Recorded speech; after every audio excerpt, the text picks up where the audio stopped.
Então vamos nessa, gente. Na semana passada, a gente terminou Gálatas 2. Foi um longo percurso em Gálatas 2.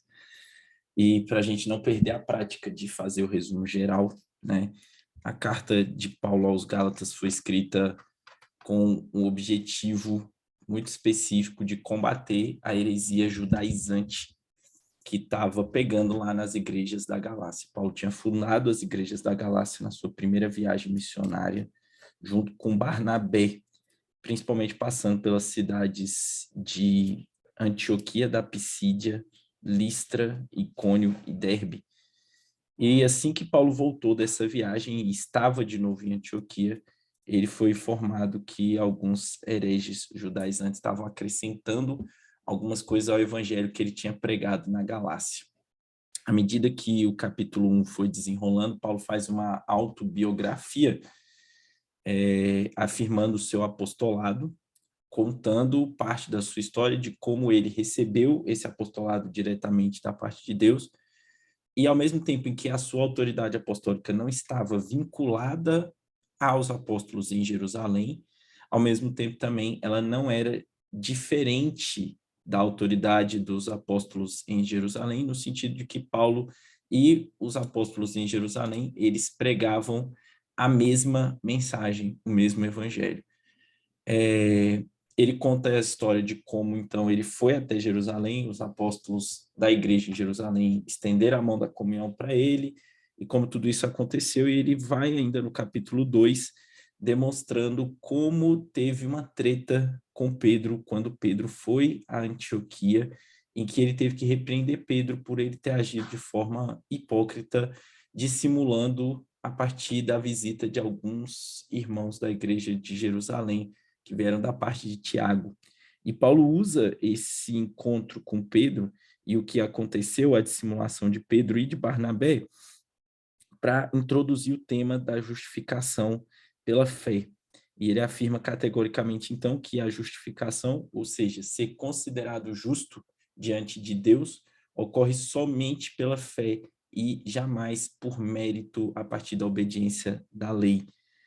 E ele responde à objeção de possíveis judeus ou crentes convertidos ao judaísmo, né, em que essas pessoas perguntavam, então se eu que sou judeu e fui santificado por Deus, recebi a aliança, recebi as promessas, recebi os patriarcas, recebi a lei, agora eu preciso ainda ser justificado por Cristo, então Cristo é ministro do pecado, no sentido dele avultar o pecado, e Paulo responde com um categórico não, porque ele afirma claramente que nem no Antigo Testamento ninguém nunca foi salvo pela lei. Sempre foi a fé que salvou e nunca a obediência aos mandamentos que salvaram, mas sim a confiança naquilo que Deus haveria de fazer. E então ele agora conclui que ele e todos os judeus e todos aqueles que são crentes em Jesus morreram para a lei em Cristo, foram crucificados juntamente com Cristo. E agora a vida que eles têm não é mais uma vida na carne, não é mais uma vida na lei, mas é uma vida vivida pela fé no Filho de Deus. E ele terminou o versículo, o capítulo 2, versículo 21, dizendo: não anulo a graça de Deus, pois se a justiça é mediante a lei, segue que Cristo morreu em vão. Ou seja, a justiça, a justificação, a aceitação diante de Deus, se em alguma medida ela for meritória ou por obediência, então Jesus morreu em vão. A morte de Cristo só faz sentido se ele representa tudo. A morte de Cristo ou é tudo ou é nada. Não tem como ela ser apenas uma parte e nós complementarmos o resto. Então, ou ela significa tudo, ou ela significa nada na cabeça de Paulo. E agora que ele continua, então, o capítulo 3, perguntando aos Gálatas: ó Gálatas insensatos. Ele já começa com essa afirmação. Em outras traduções, você pode encontrar tolos, né? Dá uma ideia, de fato, de burrice, né? Falando em termos bem populares atualmente, é como se ele estivesse falando, vocês são burros, né? o que que aconteceu? E essa burrice, ou essa tolice, essa insensatez, ela não tem a ver com ingenuidade, mas ela tem muito mais a ver com negligência, com displicência, de quando você é burro de propósito, né? Não porque você é ingênuo ou foi de alguma forma trapaceado, mas porque você se deixou enganar, se deixou levar, né? Então, por isso que ele chama os Gálatas de tolos, de insensatos. E ele pergunta, então, quem foi que enfeitiçou vocês? Essa palavra realmente enfeitiçar, ela tem a ver muito com o contexto da época, em que muitos sacerdotes ou muitas pessoas religiosas, de alguma forma, praticavam magia, né? Ou pelo menos tentavam praticar obras de magia, de bruxaria, de invocação de poderes sobrenaturais. E ele está literalmente afirmando para os Gálatas, quem fez isso com vocês? Quem enfeitiçou vocês? É óbvio que Paulo não está afirmando que a feitiçaria em si, ou a bruxaria, ela é de alguma forma possível de ser aplicada contra os crentes. O que ele está usando é uma forma de recurso de retórica para demonstrar o quão grande era a tolice dos Gálatas, que se deixaram literalmente enfeitiçar ou ser completamente enganados por determinadas doutrinas. E é óbvio que esse feitiço ao qual Paulo se refere aqui também não é uma bruxaria real ou um feitiço real, mas sim a doutrina falsa daqueles judaizantes que estavam tentando corromper o evangelho na Galácia. Então, o feitiço aqui é justamente a falsa doutrina, a heresia, vamos dizer assim, né? Paulo está basicamente colocando, né, a crença em heresias na mesma categoria de se deixar levar por tolice, né? Tipo assim, pô, vocês se deixaram levar por uma heresia obviamente falsa, né? Tornando-se a esse ponto, né, tolos, insensatos, burros. Como vocês deixaram isso acontecer? Então, ele começa esse recurso retórico fazendo essa pergunta bem enfática: quem vos enfeitiçou? E continua: não foi diante dos olhos de vocês que Cristo foi exposto como crucificado? Então, ele faz outra pergunta. Ele já tinha começado com uma pergunta, ele emenda outra pergunta. Não foi diante dos olhos de vocês que Cristo foi exposto como crucificado? E essa frase é muito importante para a gente, porque nos dizeres de Paulo, né, ele está aqui afirmando categoricamente. Não tenho certeza. Poxa, que susto o Google falando comigo aqui do nada. Então, ele está afirmando categoricamente, né, que a pregação dele, né, era tão enfática, e a pregação de Paulo era algo tão, como eu poderia colocar isso em palavras, ele tinha um esforço de pregação tão grande, e a pregação dele tinha apenas um único propósito: expor aquilo que Jesus Cristo fez, realizou na cruz. De forma que ele poderia perguntar para os Gálatas: eu não expus Cristo crucificado diante dos olhos de vocês? A pregação de Paulo era tão viva, era tão eficaz, era tão cristocêntrica, era tão centrada na mensagem da cruz, que era como se os Gálatas tivessem presenciado fisicamente a própria crucificação de Cristo. É como se ele estivesse dizendo: vocês viram o Cristo crucificado com seus próprios olhos por meio da pregação. Essa frase, a gente não pode realmente deixar ela passar batido, né? Por quê? Porque esse era o centro da mensagem de Paulo, era a forma como ele agia na sua mensagem evangelística. O foco de Paulo não era expor Jesus como solução de problemas pessoais. O foco de Paulo não era expor Jesus como solução de problemas terrenos. Não era expor Jesus como solução de aperfeiçoamento moral ou como uma forma de adquirir bens materiais. O foco de Paulo era expor Jesus crucificado. Crucificado. Por quê? É o Cristo crucificado. E a mensagem do Cristo crucificado que tem poder para a salvação. Em outra carta aos Coríntios, Paulo diz claramente: eu nada me propus a saber diante de vocês a não ser Cristo e esse crucificado. Esse era o foco completo da mensagem de Paulo. Então, ao mesmo tempo, isso é uma boa aplicação para a gente, no sentido de que aquilo que nós vamos expor às outras pessoas da fé, a respeito da fé cristã, não deve ser nada além de Cristo crucificado.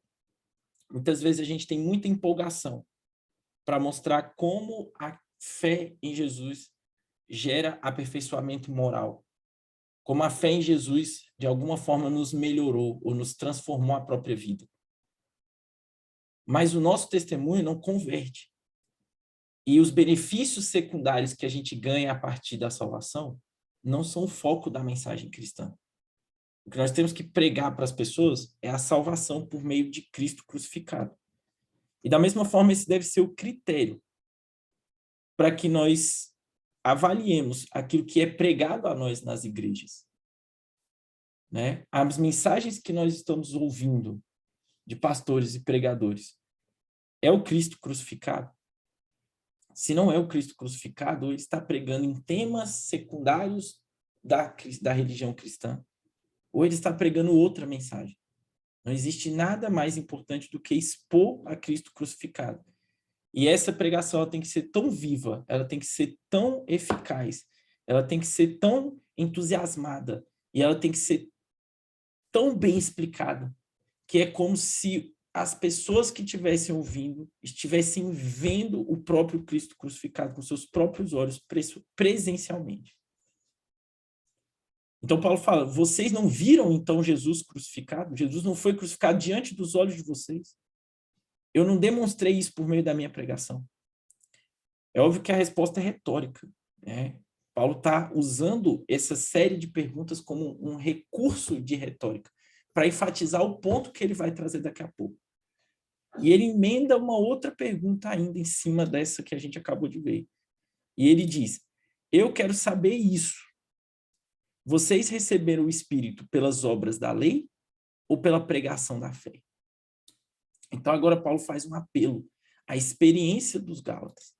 Quando eles ouviram Paulo pregando e creram, eles receberam o Espírito Santo. E esse Espírito que eles receberam foi porque eles creram na pregação ou foi porque eles obedeceram à lei? Ora, é óbvio que foi porque eles creram. Afinal de contas, eles começaram a sua caminhada de obediência porque creram. Eles não receberam o Espírito porque obedeceram. Eles obedeceram porque receberam o Espírito. O Espírito foi dado a eles por meio da pregação da palavra, da pregação da fé. Foi a partir da crença naquilo que Paulo fez, naquilo que Paulo pregou, né? No Cristo crucificado. Foi a partir dessa pregação, a partir dessa crença, que eles receberam o Espírito Santo. Então, Paulo está apelando à experiência. E, ao mesmo tempo, ele está apelando à nossa experiência. Será que nós recebemos o Espírito porque cremos ou porque obedecemos? Quando foi que realmente a nossa vida mudou em relação a ver Deus e ver Jesus com outros olhos, no sentido de que agora essa mensagem que nos foi transmitida faz sentido. E agora eu quero conformar a minha vida de acordo com essa mensagem. Quando que isso aconteceu? Quando foi que o Espírito Santo moldou o meu coração de pedra e transformou esse coração num coração de carne disposto a ouvir a palavra e a obedecer? Foi quando eu obedeci ou foi quando eu criei? O argumento de Paulo ele gira em torno de uma única intenção, de demonstrar que a fé precede de todas as formas a obediência.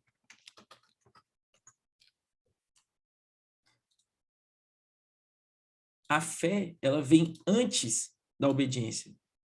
A gente obedece, ou a gente faz obras porque a gente crê, e não o contrário. E é justamente a fé e o Espírito que nos é dado por meio da fé que nos capacita a obedecer. Então, depois dessa terceira pergunta, ele emenda uma quarta pergunta. Ele diz, será que vocês são tão insensatos? Então, novamente, ele está chamando os Gálatas de tolos, novamente. Será que vocês são tão tolos que vocês começaram no Espírito e agora vocês querem se aperfeiçoar na carne? Ou seja, vocês começaram crendo, vocês começaram recebendo o Espírito por meio da fé. E agora, de alguma forma, vocês estão tentando obter méritos diante de Deus por meio daquilo que vocês fazem.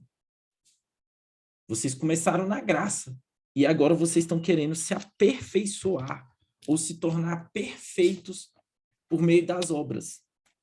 É como se Paulo estivesse dizendo o seguinte: a ideia de que a natureza pecaminosa de vocês, fraca e caída, né? A ideia de que essa natureza pode aprimorar ou aperfeiçoar a obra do Espírito é ridículo. Ou seja, uma vez que vocês começaram na fé, o que vai conduzir vocês à perfeição é o próprio Espírito que o capacitou a crer. E não a carne, e não a obediência. Não tentem aperfeiçoar ou tornar perfeitos a obra do Espírito. É o próprio Espírito quem vai aperfeiçoar o crente na obediência. Não é a volta, o retorno à lei e a tentativa de obter méritos diante de Deus por obediência que vai nos tornar perfeitos. Mas sim a fé e o amor a Cristo. Isso nos motiva à obediência. E uma obediência que não conduz mérito, que não gera mérito diante de nós, porque todo mérito e toda justiça requerida pela lei foi cumprida em Cristo, e não na nossa obediência. E aí ele continua. Será que, emenda mais uma outra pergunta, será que vocês sofreram tantas coisas em vão? Paulo, quando esteve na Galácia, ele foi expulso de várias cidades, foi apedrejado até a quase morte em uma outra cidade, e ainda assim continuou de cidade em cidade, de cidade em cidade, pregando, pregando, pregando. E provavelmente aqueles crentes que foram convertidos a partir da pregação de Paulo, depois que Paulo foi embora, eles tiveram problemas. Provavelmente eles tiveram problemas com os judeus, provavelmente os judeus convertidos tiveram problemas com outros judeus nas sinagogas. A fé cristã era vista de muitas maneiras como insurgência, como rebelião contra o império, contra César. Então a perseguição era quase certa, né? Ser cristão era aceitar a perseguição, era aceitar a morte e o martírio de muitas maneiras. E Paulo está dizendo, vocês sofreram por causa daquilo que vocês creram. Vocês sofreram por causa da fé. Isso foi em vão? Vocês sofreram por causa da fé e agora querem se aperfeiçoar na lei? Se era a lei que Paulo estava pregando, se era o judaísmo que Paulo estava pregando, por que ele foi perseguido pelos judeus na Galácia? Não faz sentido. Então, o que ele está dizendo é, se vocês sofreram tantas coisas por conta da fé, por que agora vocês querem retornar para as obras? Por que vocês querem voltar para aquilo que vocês faziam antes? Vocês perderam o juízo, né? Vocês começaram no Espírito e agora tentam ser perfeitos de acordo com seus próprios esforços? Foi à toa que vocês passaram por esses sofrimentos? E ele conclui, então, é claro que não foi à toa, não foi em vão que vocês passaram por esses sofrimentos. Né? Não pode ter sido em vão. E ele vai ainda mais outra pergunta. Nota que é uma pergunta atrás de outra pergunta, atrás de outra pergunta, atrás de outra pergunta. Aquele que concede o Espírito e que opera milagres entre vocês, ele fez isso pelas obras da lei ou pela pregação da fé? Paulo, quando chegou na Galácia, ele operava milagres para confirmar a mensagem do evangelho. Deus deu aos apóstolos a capacidade de operar obras sobrenaturais para que as pessoas vissem aquelas obras sobrenaturais e entendessem e crescem que a mensagem dessas pessoas era verdadeira e provinha de Deus. E Paulo está falando, o Espírito, aquele que concedeu, Deus, aquele que concedeu o Espírito a vocês e que operou milagre no meio de vocês, ele fez isso pelas obras da lei ou pela pregação da fé? Então, basicamente, ele está dizendo, quando eu estive aí no meio de vocês, e por meio da pregação, vocês obtiveram o Espírito e contemplaram obras miraculosas da parte de Deus. O que eu estava pregando quando tudo isso aconteceu? Eu estava pregando as obras da lei ou eu estava pregando a fé? O que eu estava afirmando? Porque se eu estava afirmando a lei, então Deus estava confirmando isso por meio da operação dos milagres. Agora, se eu estava afirmando a fé e a salvação no Cristo crucificado, então era essa mensagem que Deus estava confirmando e ela é verdadeira. Então, até aqui, Paulo fez um apelo gigantesco à experiência dos Gálatas, aquilo que eles próprios viveram. E isso é um apelo para a gente também.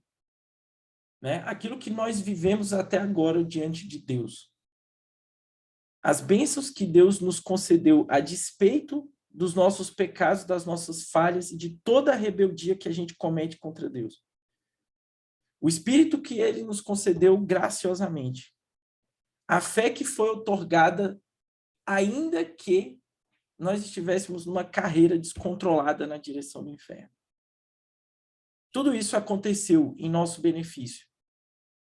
Porque nós obedecemos a Deus primeiro, ou porque nós cremos nele, ou porque nós cremos naquilo que Cristo fez. Esse é o apelo da experiência. Então, é óbvio que as respostas para essas perguntas são todas as mesmas, né? Então, Cristo foi exposto diante de vocês como crucificado? Foi. O Espírito que desceu sobre vocês veio pelas obras da lei ou pela fé? Pela fé. Agora vocês querem se aperfeiçoar na carne? Não façam isso. Vocês sofreram em vão. Tomara que não tenha sido. E as obras do Espírito que vocês já observaram, que vocês já testemunharam, isso veio pela lei, pelas obras, pelo mérito ou pela fé? E é óbvio que foi pela fé. Então, toda a experiência dos Gálatas confirma que a salvação é pela fé e não pelas obras. E Paulo vai dizer, vocês não são os únicos. Isso não é um privilégio dos cristãos hoje. Nós não fomos os únicos que obtivemos todas essas bênçãos pela fé. A salvação pela fé não é uma exclusividade do Novo Testamento e da Nova Aliança. A salvação pela fé é a regra de Deus desde sempre. É aquela forma que Deus determinou pela qual os pecadores pudessem ser salvos. Sempre foi por meio da fé. Então, Paulo vai comparar os Gálatas agora com Abraão. Então, ele diz, é o caso de Abraão. Ou seja, ele está basicamente dizendo, Abraão é como vocês. Com Abraão, aconteceu a mesma coisa que aconteceu com vocês. Isso pode soar como um tiro certeiro na mensagem dos judaizantes, que de alguma forma pervertiu o evangelho, falando o seguinte, não, mas olha, a aliança no Antigo Testamento, ela foi conquistada por obediência. A salvação aqui no Antigo Testamento, na aliança que Deus fez com os patriarcas, que Deus fez com Moisés, que Deus fez com Davi, ela era uma aliança de merecimento, tá vendo? A gente tem que obedecer, tá vendo? É assim que a coisa acontece, você tem que circuncidar, você tem que guardar o sábado, você tem que obedecer à lei. E Paulo está dizendo, não, da mesma forma que aconteceu com vocês, que vocês receberam os benefícios da promessa de Deus pela fé, a mesma coisa aconteceu com Abraão. Ora, Abraão, o patriarca de Israel, com quem tudo começou, com quem Deus consolidou e iniciou uma aliança com o povo seu escolhido. Abraão não foi considerado justo diante de Deus pelas obras. Abraão creu em Deus. Ele creu. E isso foi imputado como justiça. Então, olha, isso foi atribuído a ele como justiça. É aquilo que a gente comentou na aula sobre justificação pela fé. Abraão também foi justificado pela fé. Abraão não foi justificado, ele não foi considerado justo diante de Deus pela obediência. Ele creu. A justificação de Abraão também foi mediante a fé. Ora, o próprio Abraão veio antes da lei. O próprio Abraão confiou em Deus antes mesmo da circuncisão. Antes mesmo que Moisés pudesse dar a lei, 450 anos antes do recebimento da lei no Monte Sinai, Abraão já tinha confiado em Deus e tinha sido considerado por Deus como justo. Foi a fé de Abraão o meio pelo qual Deus considerou Abraão justo diante dele. Abraão creu em Deus e isso lhe foi atribuído como justiça. E Paulo não tira, ele não está falando isso dele mesmo. Abraão creu em Deus e isso lhe foi atribuído como justiça, para a justiça. É uma citação direta de Gênesis. Tá? Vamos lá no livro de Gênesis, de onde Paulo extraiu essa citação. Está em Gênesis 15, capítulo 6. Se vocês puderem dar um pulinho lá, a Bíblia aí. Gênesis 15, capítulo 6.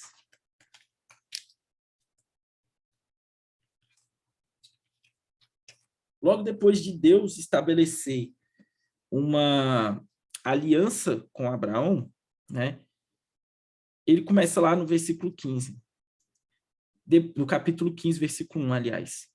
Depois desses acontecimentos, a palavra do Senhor veio a Abraão numa visão, dizendo: não tenha medo, Abraão, eu sou o seu escudo e lhe darei uma grande recompensa. Abraão respondeu: Senhor Deus, que me darás se continuo sem filho e o herdeiro da minha casa é o Damasceno Eliezer? Abraão continuou: tu não me deste descendência e um servo nascido na minha casa será o meu herdeiro. E eis que a palavra do Senhor veio a ele, dizendo: esse não será o seu herdeiro, pelo contrário, aquele que será gerado por você, esse será o seu herdeiro. Então o Senhor levou-o para fora e disse: olha para os céus e conta as estrelas, se puder contá-las. E lhe disse: assim será a sua posteridade. Abraão creu no Senhor, e isso lhe foi atribuído para a justiça. Então Deus claramente faz uma promessa a Abraão. E a gente não vê a obediência de Abraão nesse momento. Abraão simplesmente acredita naquilo que Deus diz, ele crê na promessa de Deus.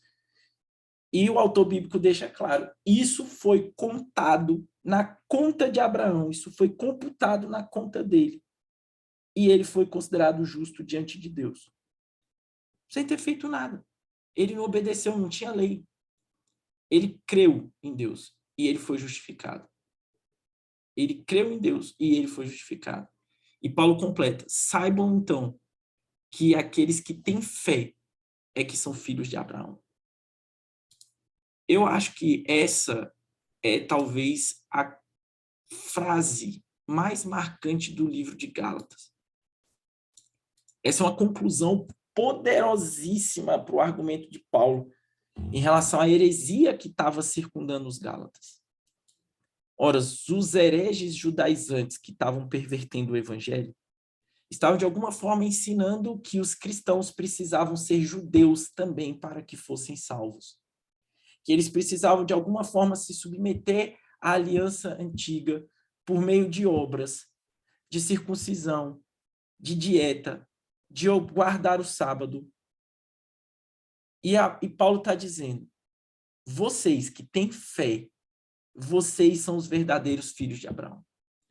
Os verdadeiros filhos de Abraão não são aqueles que são circuncidados. Os verdadeiros filhos de Abraão não são aqueles que estão debaixo da aliança do Antigo Testamento e obedecem à lei. Os verdadeiros filhos de Abraão são aqueles que creem naquilo que Deus fala, aqueles que creem na promessa de Deus.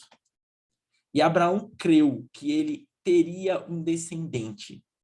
Abraão creu que Deus proveria a ele uma descendência. E não uma descendência qualquer, porque em outro lugar Deus fala a Abraão que promete a ele um descendente. E não é uma descendência como se falasse de muitos, mas é um único descendente, falando daquele que é um só. Um descendente que, por meio dele, Abraão seria pai de muitas nações, pai de muitas pessoas. E essa promessa, com certeza, não foi completada a partir da aliança com os judeus no Sinai. Essa promessa é completada com a extensão da salvação aos gentios.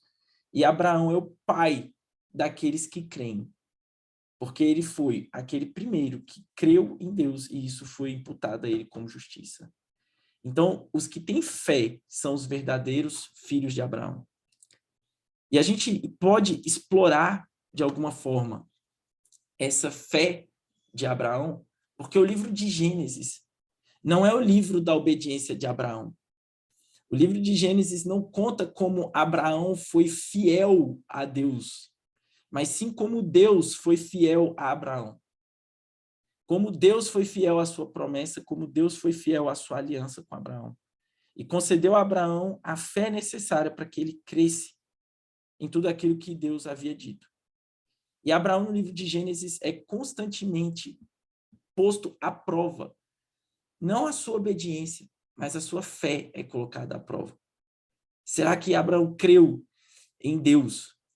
E como que ia acontecer essa crença? E aí o livro de Gênesis vai se desenrolando, né? Então, foi pela graça de Deus que Deus apareceu em Ur dos Caldeus a Abraão.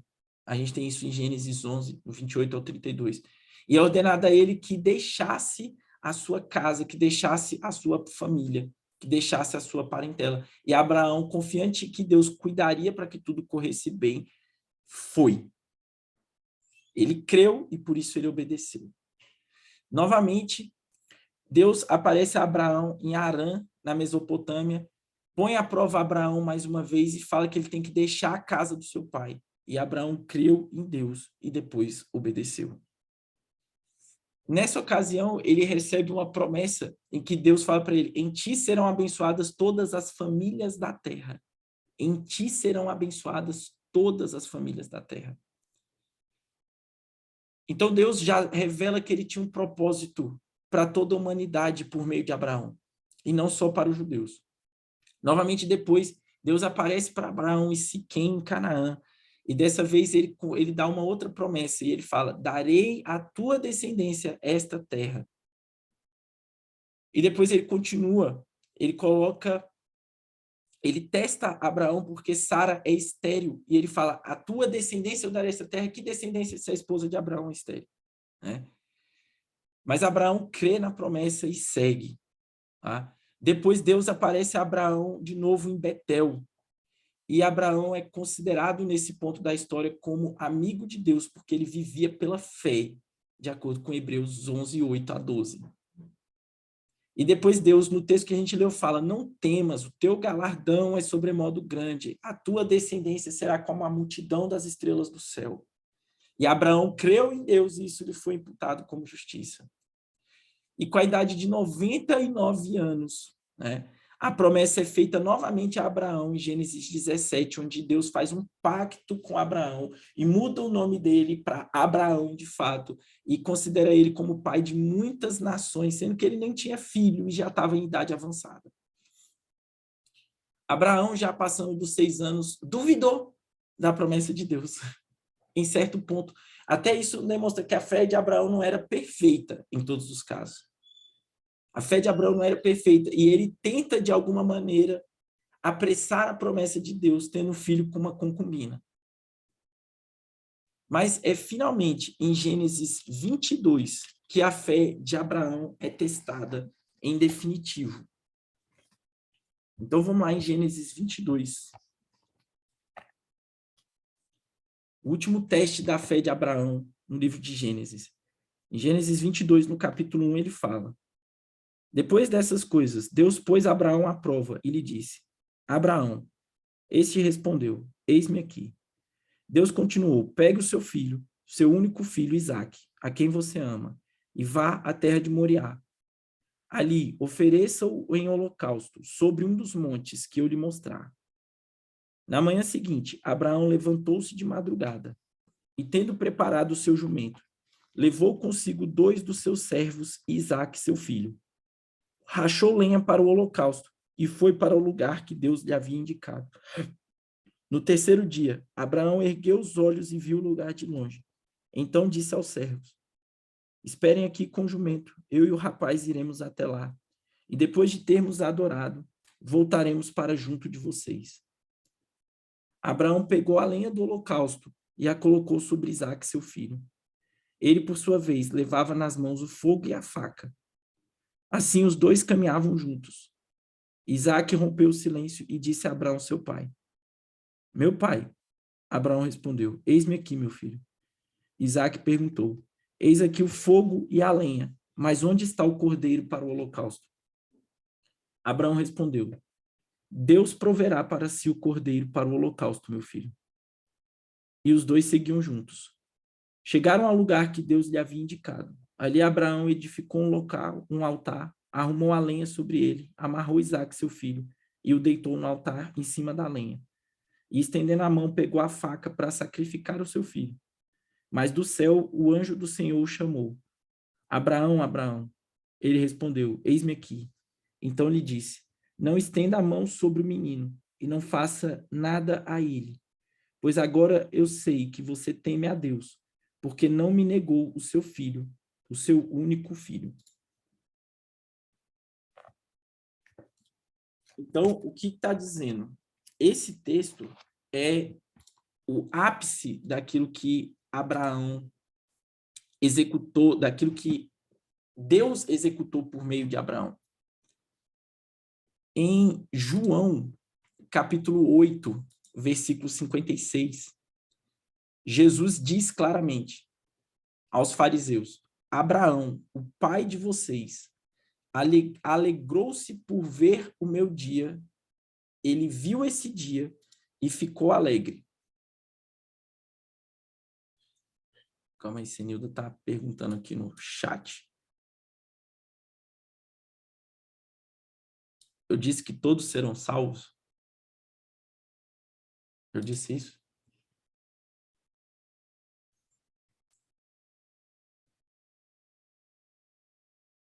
Comenta aí, Senilda.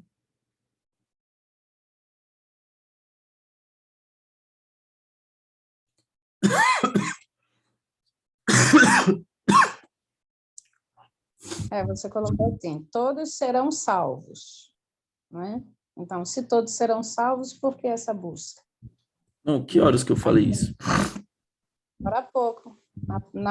Aqui a hora que você estava falando aqui, pela pregação da fé, tudo, né? É porque você está falando rápido hoje e a gente está caladinho. Ah, tá. Não, mas não é que todos serão salvos nesse sentido de todos indistintamente serão salvos, tá?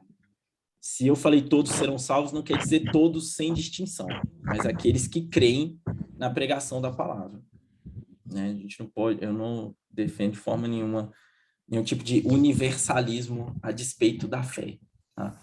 Então, é todos aqueles que creem, ou todos aqueles que foram chamados por Deus mediante a fé para crerem em Deus e naquilo que ele faz. Beleza?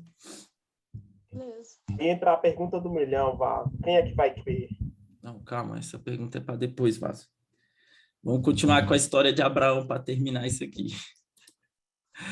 Então, Jesus, quando ele está discutindo com os fariseus, em João 8,56, ele diz: Abraão, o pai de vocês, alegrou-se por ver o meu dia.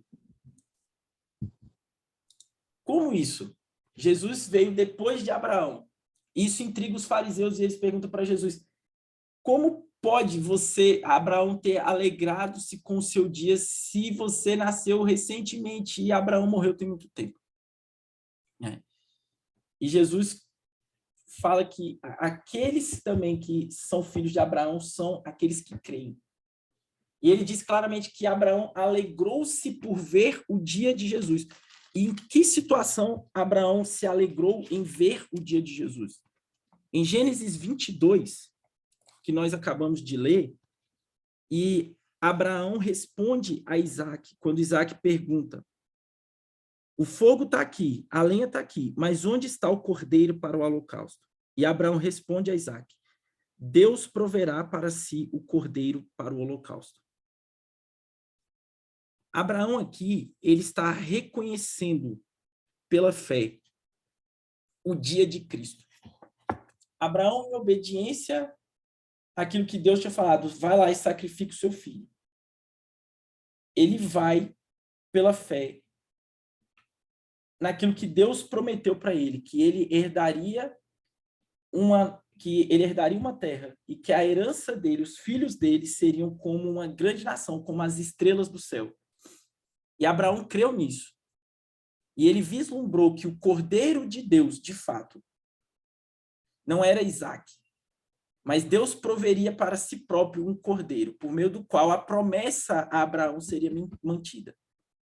E o livro de Hebreus fala claramente que Abraão foi e levou Isaac até o monte para ser morto e imolado, porque ele mesmo cria que Deus tinha poder para ressuscitar Isaac dos mortos, para fazer valer a sua promessa. E Abraão vislumbrou o dia de Cristo e profetizou: Deus proverá para si o cordeiro. Porque a história de Abraão e a história de Isaac no Monte Moriá e o sacrifício deles não é a história de Abraão e de Isaac, mas sim a história de Jesus Cristo.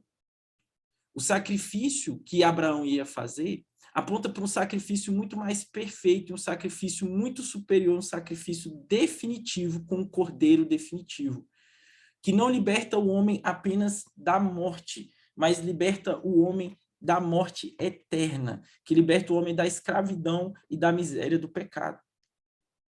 Abraão vislumbrou a cruz de Cristo e vislumbrou que Deus proveria a si mesmo um cordeiro para o holocausto. Quando eles chegaram no terceiro dia no local indicado, né, o próprio Abraão atou o seu filho com as mãos, né? Em submissão, Isaac agiu como Cristo, atado à cruz, em obediência ao seu pai. O pai pegou o cutelo para imolar o próprio filho.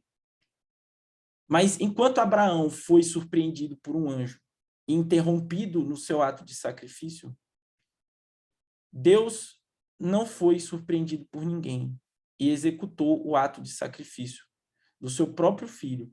Naquele monte, o Senhor proverá para si o sacrifício. 2000 anos, então, depois daquilo que aconteceu com Abraão, né?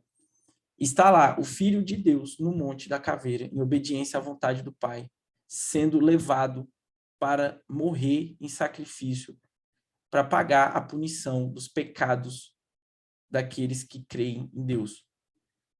Jesus recebeu a maldição da lei, traído por aqueles que ele próprio criou. Ele foi desamparado por Deus. A ira de Deus caiu sobre ele. Foi o cutelo de Deus que sacrificou o próprio filho. E como diz o profeta Isaías, ele verdadeiramente tomou sobre si as nossas enfermidades e as nossas dores levou sobre si. E nós o reputávamos como aflito, ferido de Deus e oprimido. Mas ele foi ferido por causa das nossas transgressões e moído por causa das nossas iniquidades. O castigo que traz a paz estava sobre ele, e pelas suas feridas nós fomos sarados. Ao Senhor agradou moê-lo, fazendo-o enfermar. Mas quando der ele a sua alma por expiação dos pecados, ele verá a sua posteridade e prolongará os seus dias. E o bom prazer de Deus prosperará na sua mão. É o Messias crucificado que é o verdadeiro Isaac. Aquele que tem não só a obediência perfeita, mas a capacidade de levar os nossos pecados na cruz e receber a maldição em nosso lugar. Ele é o cumprimento do cordeiro, do qual Isaac era apenas uma sombra, apenas um prelúdio, né? Abraão profetizou a maior obra de providência, da providência de Deus. Deus providenciou para si mesmo o verdadeiro sacrifício, o verdadeiro cordeiro perfeito, imaculado, que tira o pecado do mundo. E o Senhor Jesus Cristo é o verdadeiro filho, obediente em todas as ações, completamente impecável, e mesmo diante do terror da cruz, de ser abandonado e da maldição da própria lei em cima dele, mesmo em extremo pavor, suando sangue, ele voluntariamente subiu o monte, carregando os instrumentos que seriam usados na sua própria imolação, como Isaac, e foi obediente até a morte. Ele é o verdadeiro Abraão, em quem todas as famílias da terra são abençoadas. Ele é o verdadeiro herdeiro da promessa e cumpridor da aliança. Ele é o cordeiro que não precisa ser oferecido continuamente sobre o altar, como na lei de Moisés, mas ele foi oferecido de uma vez por todas. Ele é o verdadeiro Isaac, pois Isaac foi poupado do sacrifício, mas Jesus não foi poupado, né? Ele também cumpriu toda a justiça por nós. Nós não somos salvos apenas por sua morte, mas também pela vida dele. Porque o castigo que nos era devido caiu sobre ele e a obediência perfeita dele foi atribuída a nós como justiça. Então, o que Paulo está mostrando em Gálatas é justamente isso. Nós que temos fé somos os verdadeiros filhos de Abraão. E nós podemos confiar em Deus e no amor que ele tem por nós, porque ele não nos poupou seu filho, seu único filho, né? Então, aqueles que têm fé são os verdadeiros filhos de Abraão. E agora, no restante do capítulo 3, Paulo vai demonstrar isso, como Jesus executou essa obra na cruz e como a aliança com Abraão era um prelúdio daquilo que nós desfrutaríamos pela fé no sacrifício de Cristo. É isso.